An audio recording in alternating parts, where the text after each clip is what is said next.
بسم اللہ الرحمن الرحیم۔ السلام علیکم۔ آج کا ہمارا ٹاپک حضرت سلیمان علیہ السلام اور ایک چیونٹی۔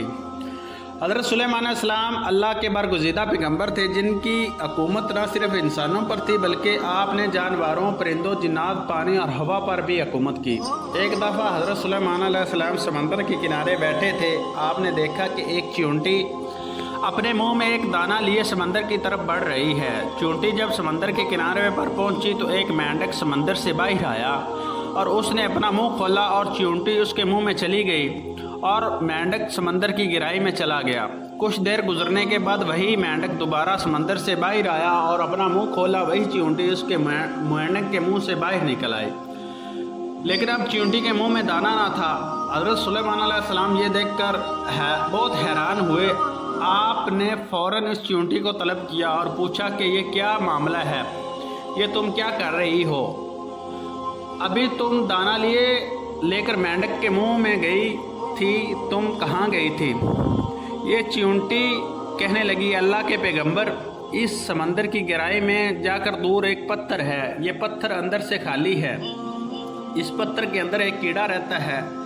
اللہ تعالیٰ نے اس کیڑے کو ایسے مقام پر پیدا کیا ہے کہ وہاں سے نکل نہیں سکتا، وہی اس کی کل کائنات ہے۔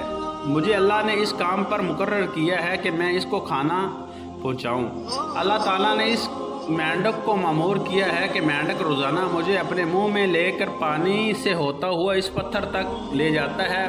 وہاں مینڈک اپنے منہ اس پتھر کے سوراخ پر رکھ دیتا ہے، میں اس کے منہ سے نکل کر اس کیڑے تک جاتی ہوں اور وہ اناج جو میرے منہ میں ہوتا ہے وہ اناج میں اس کے پاس رکھ دیتی ہوں۔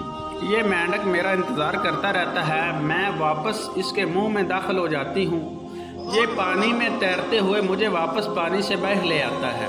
یہ دیکھ کر حضرت سلیمان علیہ السلام کے دل میں خواہش پیدا ہوئی کہ کیوں نہ میں بھی اللہ پاک کی ساری مخلوق کی دعوت کروں۔ حضرت سلیمان علیہ السلام اللہ سے ہم کلام ہوئے اور عرض کرنے لگے، اے میرے معبود، مجھے اجازت دے کہ میں تیری تمام مخلوق کو پورے سال کا کھانا کھلاؤں۔ اللہ تعالیٰ نے وحی بھیجی ہے، سلیمان تم اس کی قدرت نہیں رکھتے۔ حضرت سلیمان علیہ السلام نے پھر عرض کی کہ ایک ہفتے کی دعوت مل جائے۔ اللہ تعالیٰ نے پھر وحی بھیجی کہ سلیمان تم اس کی قدرت نہیں رکھتے۔ حضرت سلیمان علیہ السلام نے تیسری مرتبہ پھر فرمایا، اے میرے پروردگار، مجھے صرف ایک دن کی ہی اجازت دے، میں آپ کی تمام مخلوقات کو کھانا کھلا سکوں۔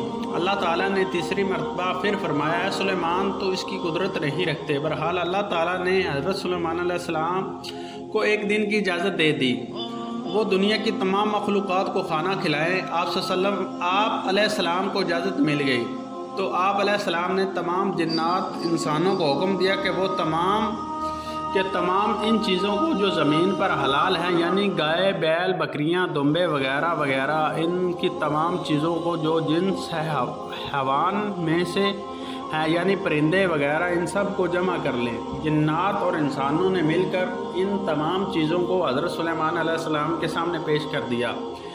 بڑی بڑی دیگیں تیار کی گئی، پھر ان جانوروں کو ذبح کیا گیا اور ان کو پکایا گیا۔ اس کے بعد دسترخوان پر کھانا لگایا دیا گیا۔ دسترخوان ان میں ایسا کہ اگر ایک طرف سے ایک گھوڑا سوار گھوڑا دوڑتے ہوئے دوسرے کونے تک جانے میں اس کو 2 ماہ لگ جائیں، اتنی ہی اس دسترخوان کی چوڑائی تھی۔